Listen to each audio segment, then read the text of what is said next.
Welcome back to Surya kitchen. ഇന്ന് ഞാൻ ഒരു അടിപൊളി മുട്ട റോസ്റ്റുമായിട്ടാണ് വന്നിരിക്കുന്നത്. മുട്ട ഇഷ്ടമില്ലാത്തവരായിട്ട് ആരും കാണില്ല. മീൻസ് നോൺ വെജും കഴിക്കുന്നവർക്ക്, പ്യുവർ വെജിറ്റേറിയൻസിനല്ല ഉദ്ദേശിച്ചത്. അപ്പോൾ നമുക്ക് നല്ല അടിപൊളി ഒരു മുട്ട റോസ്റ്റ് എങ്ങനെയാണ് ഉണ്ടാക്കുന്നതെന്ന് നോക്കാം. ഞാൻ അതിനായി ഒരു 7 മുട്ട പുഴുങ്ങി അതിനുശേഷം അതിൻ്റെ തോലെല്ലാം പൊളിച്ച് കളഞ്ഞ് അത് ഞാനിങ്ങനെ വരഞ്ഞ് വെച്ചിട്ടുണ്ട്. ഇങ്ങനെ വരഞ്ഞ് വെക്കുന്നത് എന്തിനാന്ന് വെച്ചാൽ ഈ മുട്ടയ്ക്ക് നമ്മളിത് മുട്ട അതേപടി ഇട്ട് കഴിഞ്ഞാൽ ഇതിലേക്ക് മസാല കയറില്ല. അപ്പോൾ ഇങ്ങനെ വരഞ്ഞിടുമ്പോൾ ഇതിലേക്ക് മസാല കുറച്ച് കയറി നല്ല ടേസ്റ്റ് ആയിട്ടിരിക്കും. പിന്നെ ഞാനൊരു 2 ടീസ്പൂൺ ജിഞ്ചർ ഗാർലിക് പേസ്റ്റ് എടുത്ത് വെച്ചിട്ടുണ്ട്. ഒരു മുഴുത്ത സവാള, ഇത് അത്യാവശ്യം നല്ല മുഴുത്ത ഒരു സവാളയായിരുന്നു, അത് അരിഞ്ഞു വെച്ചിട്ടുണ്ട്. പിന്നെ 2 പച്ചമുളക് അരിഞ്ഞു വെച്ചിട്ടുണ്ട്. അതുകൂടാതെ ഇതിനുള്ള മസാലയ്ക്ക് വേണ്ടി ഞാനിവിടെ 1 ടേബിൾ സ്പൂൺ മുളക് പൊടി, 1/2 ടേബിൾ സ്പൂൺ മല്ലിപ്പൊടി, 1 teaspoon chicken masala, 1 teaspoon meet masala, 1/4 teaspoon പെരിഞ്ജീരകം പൊടിച്ചത്, 1 ടീസ്പൂൺ പെപ്പർ പൗഡർ, 1/4 ടീസ്പൂൺ മഞ്ഞൾപ്പൊടി, പിന്നെ 1 ടീസ്പൂൺ ഗരം മസാല. അതുകൂടാതെ ഞാനൊരു മുഴുത്ത ടൊമാറ്റോ ക്യൂബ്സ് ആക്കി വെച്ചിട്ടുണ്ട്. പിന്നെ നമുക്ക് കടുക് വറക്കാൻ വേണ്ടി ഞാനിവിടെ കടുക് എടുത്തിട്ടുണ്ട്, അല്പം ജീരകം എടുത്തിട്ടുണ്ട്, വറ്റൽമുളക് എടുത്തിട്ടുണ്ട്, കറിവേപ്പില എടുത്തിട്ടുണ്ട്. പിന്നെ നമുക്ക് കുറച്ച് ഓയിൽ ആവശ്യമുണ്ട്. നമുക്കൊരു 2 ടേബിൾ സ്പൂൺ ഓയിൽ ആവശ്യമുള്ളൂ. പിന്നെ ഞാനൊരു അല്പം തേങ്ങാപ്പാൽ എടുത്ത് വെച്ചിട്ടുണ്ട്. പിന്നെ ആവശ്യത്തിന് ഉപ്പ്. ഇത്രയും സാധനങ്ങളാണ് നമുക്ക് ഇതിന് വേണ്ടുന്ന മെയിനായിട്ടുള്ള ഇൻഗ്രീഡിയൻസ്. ഇനി നമുക്ക് ഇതെങ്ങനെയാണ് ഉണ്ടാക്കിയെടുക്കുന്നത് നോക്കാം. ഇപ്പോൾ ഞാൻ ഒരു പാൻ അടുപ്പ് വെച്ച് അതിൽ ഞാൻ 2 ടേബിൾ സ്പൂൺ കോക്കനട്ട് ഓയിൽ ഒഴിച്ചിട്ടുണ്ട്. ഇനി നമുക്ക് ഇതിലേക്ക് അല്പം കടുക്, അല്പം ജീരകം, അതിനുശേഷം 2 വറ്റൽമുളക് ഇട്ടിട്ട് ഞാൻ ഈ എടുത്തു വെച്ചിരുന്ന സവോളയും പച്ചമുളകും ഇതിനകത്തേക്ക് ഇട്ട് കൊടുക്കുകയാണ്. എന്നിട്ട് ഇതിനെ നന്നായിട്ടൊന്ന് ഇളക്കി കൊടുക്കുക. ഇത് നന്നായിട്ട് വഴറ്റിയെടുക്കണം. എത്രയും വഴറ്റുന്നോ അത്രയും ടേസ്റ്റ് ആയിരിക്കും കേട്ടോ ഈ മുട്ട റോസ്റ്റിന്. അപ്പം നമ്മൾക്ക് ഇതിനെ ഇനി നന്നായിട്ട് വഴറ്റിയെടുക്കാം. അതിന് മുമ്പായിട്ട് ഞാൻ ഇതിലേക്ക് ഇത്തിരി ഉപ്പും കൂടെ ഇടുന്നു. ഉപ്പിടുന്നത് ആദ്യം തന്നെ ഉപ്പ് ചേർക്കുന്നത് സവാള പെട്ടെന്ന് വഴന്ന് കിട്ടാൻ വേണ്ടിയാണ് ആദ്യം തന്നെ ഉപ്പിട്ട് കൊടുക്കുന്നത്. എന്നിട്ട് നന്നായിട്ടൊന്ന് ഇളക്കി കൊടുക്കാം. ഇപ്പം നമുക്ക് ആ സവാള വഴറ്റി വരുന്ന സമയത്ത് നമുക്കൊരു മിക്സിയുടെ ജാർ എടുത്ത് നമുക്ക് ഈ എടുത്ത് വെച്ചിരിക്കുന്ന ജിഞ്ചർ ഗാർലിക് പേസ്റ്റ്, പിന്നെ ഞാൻ എടുത്ത് വെച്ചേക്കുന്ന എല്ലാ പൗഡറും, അതുകൂടാതെ ഈ ടൊമാറ്റോയും എല്ലാം കൂടെ നമുക്ക് നന്നായിട്ടൊന്ന് അരച്ചെടുക്കാം. നിങ്ങളവർക്ക് എന്തിനാണ് ഞാനിങ്ങനെ എപ്പോഴും അരച്ചെടുക്കുന്നതെന്ന്. പക്ഷെ ഇങ്ങനെ അരച്ചെടുക്കുമ്പോൾ നമുക്ക് ആ നമ്മുടെ ഏത് കറി വെച്ചാലും ആ ഗ്രേവിക്ക് നല്ലൊരു തിക്നെസ് കിട്ടും. അതിന് വേണ്ടിയാണ് ഇങ്ങനെ അരച്ചെടുക്കുക. നിങ്ങൾ 2 രീതിയിലും ചെയ്ത് നോക്കുക. ചുമ്മാ പൗഡറും ആയിട്ടിട്ടും അല്ലാതെ ഇത് മാത്രമായിട്ട് ഇട്ടൊന്ന് ചെയ്ത് നോക്കാം. അപ്പോൾ ഞാൻ അങ്ങനെ ചെയ്ത് നോക്കി, എനിക്ക് നല്ല വ്യത്യാസം, നല്ല ടേസ്റ്റിൻ്റെ ഡിഫറൻസ് അറിയാവുന്നതുകൊണ്ടാണ് ഞാനിങ്ങനെ ചെയ്യുന്നത്. നമുക്കിനിയും ഈ മസാല എല്ലാം കൂടി ഇട്ട് ഇതിനെ നന്നായിട്ടൊന്ന് അരച്ചെടുക്കാം. ഇപ്പോൾ ഇത് നന്നായിട്ട് വഴറ്റിയെടുത്തിട്ടുണ്ട്. കുറച്ച് ബ്രൗൺ കളറൊക്കെ ആകാൻ തുടങ്ങിയിട്ടുണ്ട്. ഇനി നമുക്ക് ഇതിലേക്ക് അരച്ച് വെച്ചിരിക്കുന്ന പേസ്റ്റ് ചേർക്കാം. നിങ്ങളവർക്ക് ഈ നമ്മൾ നോർമലി ഗരം മസാല എല്ലാം കൂടി എന്തിനാണ് ഞാൻ ചിക്കൻ മസാലയും മീറ്റ് മസാലയും സെപ്പറേറ്റ് പിന്നെ ആഡ് ചെയ്തതെന്ന്. അതായത് ഞാൻ പല രീതിയിൽ ഈ മുട്ട റോസ്റ്റ് ഉണ്ടാക്കി നോക്കിയിട്ടുണ്ട്. അപ്പോൾ ഈ മീറ്റ് മസാലയും ചിക്കൻ മസാലയുടെയൊക്കെ ടേസ്റ്റും എല്ലാത്തിലും പല ഇൻഗ്രീഡിയൻസ് ഉണ്ടല്ലോ. അപ്പോൾ അത് ചേർക്കുമ്പോൾ ഒരു പ്രത്യേക ടേസ്റ്റാണ്. എന്തൊക്കെ മസാല ഞാൻ അതായത് എന്തൊക്കെ മസാല കയ്യിലുണ്ടോ അതെല്ലാം ഇട്ട് ഉണ്ടാക്കി നോക്കില്ല. അങ്ങനെ ഉണ്ടാക്കുമ്പോൾ നല്ലൊരു ടേസ്റ്റാണ് കിട്ടിയിട്ടുള്ളത്. അപ്പോൾ നമുക്ക് ഈ മസാലയെ നന്നായിട്ട് ഇതുമായിട്ടൊന്ന് മിക്സ് ചെയ്ത് കൊടുക്കാം. അപ്പോൾ നിങ്ങളൊരു മീഡിയം ഫ്ലെയിമിൽ ഇടണം. ഞാൻ പിന്നെ ആ മിക്സി ജസ്റ്റ് ഒന്ന് കഴുകി എടുത്തിട്ട് ആ വാട്ടറും കൂടി ഇതിനകത്ത് ആഡ് ചെയ്തിട്ടുണ്ടായിരുന്നു. അരച്ചപ്പോഴൊന്നും ചേർത്തില്ല, അല്ലാണ്ട് ആ മിക്സിയുടെ ജാറൊന്ന് കഴുകിയെടുത്ത് അതും കൂടെ ഇട്ടിട്ടുണ്ടായിരുന്നു. ഇനി നമുക്ക് ഈ സവാളയും ഈ മസാലയും എല്ലാം നന്നായിട്ടൊന്ന് ഇളക്കി കൊടുത്ത് ഈ എണ്ണയൊന്ന് തെളിഞ്ഞ് വരുന്നവരെ നന്നായിട്ട് വഴറ്റിയെടുക്കാം. ഈ സമയത്ത് നിങ്ങൾക്ക് വേണമെങ്കിൽ ഒന്ന് അടച്ച് വെക്കാം. അടച്ച് വെക്കുമ്പോൾ സവാള നല്ലൊന്ന് സോഫ്റ്റും കൂടെ ആയിക്കോളും. ഇപ്പോൾ നമുക്കൊന്ന് തുറന്ന് നോക്കാം ഇതെന്തായിട്ടുണ്ടെന്ന്. ഇതുണ്ട്, ആ മസാലയും ഇതെല്ലാം പിടിച്ച് നന്നായിട്ട് ഒരു ഇച്ചിരി കളറൊക്കെ മാറി വരണം. അതായത് ഇച്ചിരി ഡാർക്ക് കളർ ആകുന്നവരെ നമ്മളിതിനെ നന്നായിട്ട് വഴറ്റണം.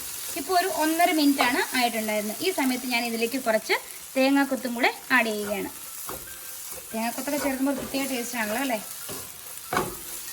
ഒന്ന് അതിനുശേഷം ഞാനിവിടെ എടുത്ത് വെച്ചിട്ട് ഈ കറിവേപ്പില ഒരു ഇത്തിരി കറിവേപ്പില വെച്ചിട്ട് ബാക്കി ഞാനിതിലേക്ക് ആഡ് ചെയ്ത് കൊടുക്കുകയാണ്.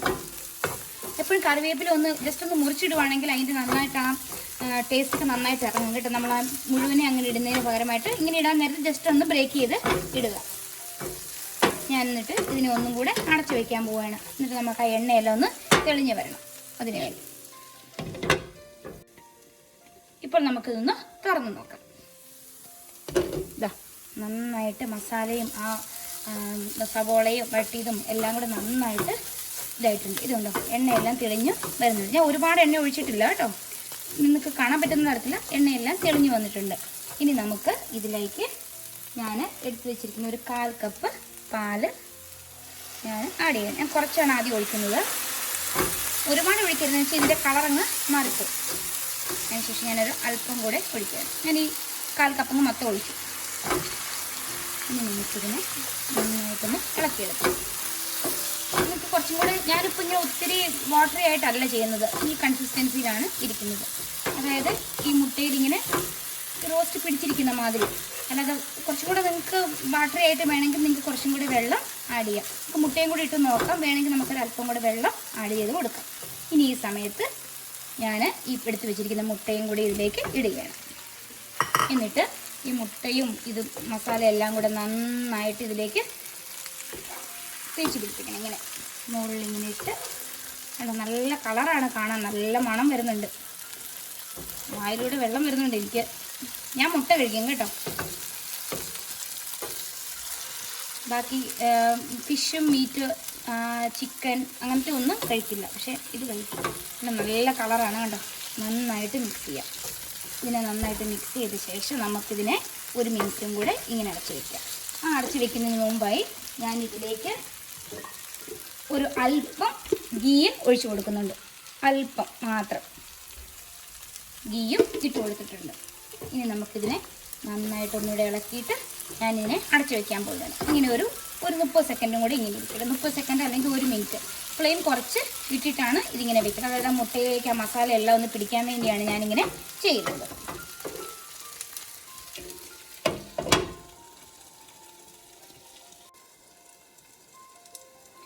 ഇപ്പോൾ ഇത് 1 മിനിറ്റ് ആയിട്ടുണ്ട്. നമുക്കൊന്ന് തുറന്ന് നോക്കാം. ഇതുകൊണ്ട് നന്നായിട്ട് മസാല എല്ലാം എഗ്ഗിൽ പിടിച്ച് ഇതുണ്ട്. ഈ സമയത്തേക്ക് ഞാൻ ബാക്കി എടുത്ത് വെച്ചിരിക്കുന്ന ആ കറിവേപ്പിലയും കൂടെ അങ്ങ് ഇടുകയാണ്. ഇതിൻ്റെ ഇടയ്ക്ക് ഞാൻ ഉപ്പ് നോക്കിയായിരുന്നു കേട്ടോ. നിങ്ങൾ ആദ്യം ഇട്ടാൽ മാത്രമല്ല, ഇടയ്ക്ക് ഞാൻ ഉപ്പ് നോക്കുന്നുണ്ടായിരുന്നു. ഉപ്പ് നോക്കിയിട്ട് ആവശ്യത്തിന് ഉപ്പ് വേണമെങ്കിൽ ചേർത്ത് കൊടുക്കണം. ഇപ്പോൾ ഇത് നന്നായിട്ട് റെഡി ആയിട്ടുണ്ട്. ഞാനിപ്പോൾ ഇതിനെ ഫ്ലെയിം ഓഫ് ചെയ്യാൻ പോകും. നമുക്കിതിനെ സെർവിങ് ഡിഷിലേക്ക് മാറ്റാം. അങ്ങനെ അടിപൊളിയായിട്ടുള്ള മുട്ട റോസ്റ്റ് റെഡി ആക്കിയിട്ടുണ്ട്. നിങ്ങളത് കണ്ടു നോക്കി. നല്ല കളറൊക്കെ നല്ല ഡാർക്ക് കളറായിട്ടുണ്ട്. ഞാൻ കൂടെ ചപ്പാത്തിയും എടുത്തിട്ടുണ്ട്. നോക്കിയേ, കണ്ടാൽ തന്നെ നല്ല സ്മെല്ലാട്ടോ വരുന്നത്. നല്ല സ്മെൽ എനിക്ക് തന്നെ കഴിക്കാൻ തോന്നുന്നുണ്ട് ഇപ്പോൾ. പിന്നെ എന്താ നല്ല കളറൊക്കെ നോക്കി. നല്ല ഇത് പണ്ട മസാലയെല്ലാം ഇതുണ്ട്. നിങ്ങൾക്ക് കാണാം, ഞാനിത് വരഞ്ഞു വെച്ചിരുന്നതുകൊണ്ട് അതിനകത്തേക്ക് മസാലയെല്ലാം നന്നായിട്ട് കയറിയിട്ടുണ്ട്. ഒരുപാട് കയറില്ല, എന്നാലും അതിലേക്ക് അതിൻ്റെ കുറച്ച് ഫ്ലേവറെല്ലാം വരും. ഇപ്പോൾ നമുക്കിതൊന്ന് രഞ്ജി ചേട്ടന് ടേസ്റ്റ് ചെയ്യാൻ കൊടുക്കാം. എന്നിട്ട് ഏട്ടൻ എന്ത് പറയുന്നു നമുക്ക് നോക്കാം. രഞ്ജി ചേട്ടൻ മുട്ട റോസ്റ്റ് കഴിക്കാൻ റെഡിയായി വന്നിട്ടുണ്ട്. നമുക്ക് നോക്കാം ഏട്ടൻ എന്ത് പറയുന്നു. ഹലോ, നമുക്കിനി നേരെ മുട്ട റോസ്റ്റിലോട്ട് പോകാം. കാണാൻ എങ്ങനെയുണ്ട് ഏട്ടാ? അടിപൊളി. സ്മെല്ലൊക്കെ എങ്ങനെയുണ്ട്? സ്മെല്ല് നല്ല സ്മെല്ല്. എനിക്കാണ് നല്ല വിശപ്പാ. സമയം എത്രയായില്ലേ, കഴിച്ചു നോക്കാം. ഞങ്ങൾ ഡിന്നറിനാണ് കേട്ടോ ഇതുണ്ടാക്കി. മസാലയെല്ലാം എങ്ങനെയുണ്ട്? സൂപ്പറാ. എരിവൊക്കെ എങ്ങനെയുണ്ട്? എരിവ് പിള്ളേർക്ക് കഴിക്കാൻ ഒരു ഇച്ചിരി ഇതായിരിക്കും. പക്ഷെ എനിക്ക് നമുക്ക് വലിയവർക്ക് കഴിക്കാൻ നല്ല ആവശ്യമുണ്ടോ? കിട്ടാപ്പിക്ക് കഴിക്കാൻ ഇച്ചിരി ഇതായിരിക്കും, ഇച്ചിരി ഇതാണ്. പക്ഷെ നല്ലതാ. മസാലയൊക്കെ അകത്തേക്ക് വന്നിട്ടുണ്ടോ? മറ്റേ വരഞ്ഞൊക്കെ ഇട്ടുണ്ട്.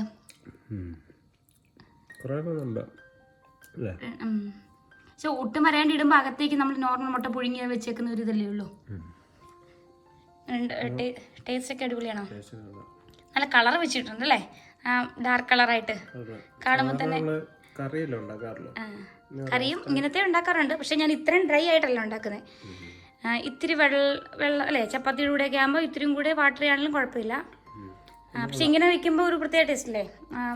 വെള്ളം ഒരുപാടൊന്നും ഇല്ലാതെ ഡ്രൈ ആയിരിക്കുന്ന വരും അല്ലേ? എങ്ങനെയുണ്ട്?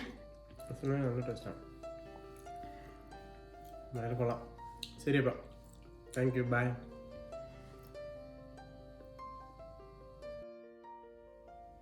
അപ്പോൾ ഞാൻ ഉണ്ടാക്കിയ മുട്ട റോസ്റ്റ് നിങ്ങൾക്ക് എല്ലാവർക്കും ഇഷ്ടമായെന്ന് പ്രതീക്ഷിക്കുന്നു. നിങ്ങളൊന്ന് ട്രൈ ചെയ്ത് നോക്കണം കേട്ടോ. സൂപ്പർ ടേസ്റ്റാണ്. രഞ്ജിഷേറിന് ഇഷ്ടമായി, എനിക്ക് വളരെ ഇഷ്ടമായിട്ടോ. ടേസ്റ്റ് ചെയ്തപ്പോൾ നല്ല ടേസ്റ്റായിരുന്നു, നല്ല ഇതെല്ലാം ഇതായിട്ട്. അപ്പോൾ നിങ്ങളൊന്ന് ട്രൈ ചെയ്തിട്ട് എല്ലാവരും എന്നോട് പറയണം കേട്ടോ എങ്ങനെയാണെന്ന്. പിന്നെ സബ്സ്ക്രൈബ് ചെയ്യാത്തവർ സബ്സ്ക്രൈബ് ചെയ്യണം. പിന്നെ ഫ്രണ്ട്സുമായിട്ട് ഷെയർ ചെയ്യാനും മറക്കരുത് കേട്ടോ. അപ്പോൾ പുതിയൊരു ഡിഷുമായി നമുക്ക് പിന്നെയും കാണാം. Bye bye.